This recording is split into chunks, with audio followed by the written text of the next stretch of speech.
The Cold War also extended to a conflict in Afghanistan. In 1965, the People's Democratic Party of Afghanistan, also known as the PDPA, was founded on Marxist and socialist ideals.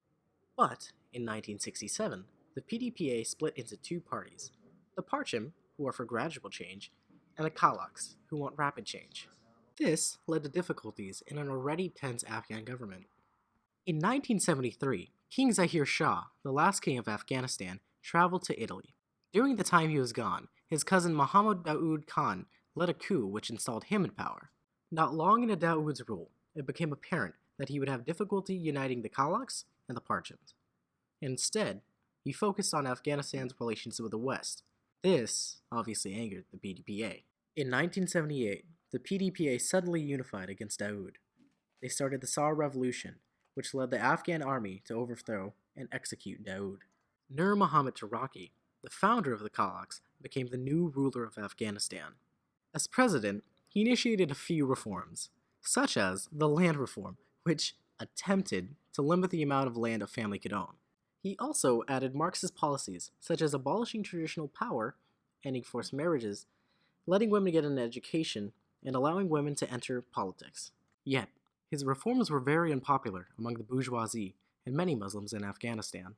In an effort to bolster his reign, Taraki signed a treaty in December with the Soviet Union called the Friendship Treaty, which allowed the Soviet Union to support Afghanistan both economically and militarily. Taraki's rule over Afghanistan ended in February 1979, when a dispute with Hafizullah Amin led to his death. Amin ruled Afghanistan starting right after Taraki's death. During his reign, he replaced the members of the cabinet and tried to reduce Afghanistan's relations with the Soviet Union. Amin trusted that the Soviet Union was on his side, even though he tried to dissolve their relationship.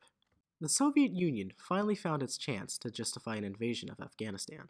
They did so through rising military struggle with the Mujahideen, the Muslim resistance fighters, and on December 25, 1979, began to send troops into Afghanistan.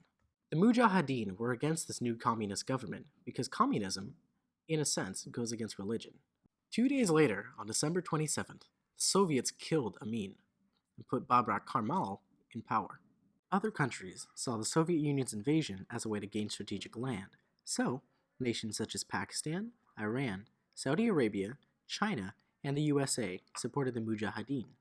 The US going as far as supplying the rebels with Stinger missiles to shoot down Soviet gunships, and an entire operation to fund them called Operation Cyclone.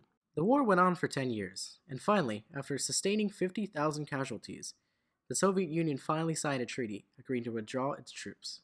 Yet communism would continue to struggle in other places around the globe.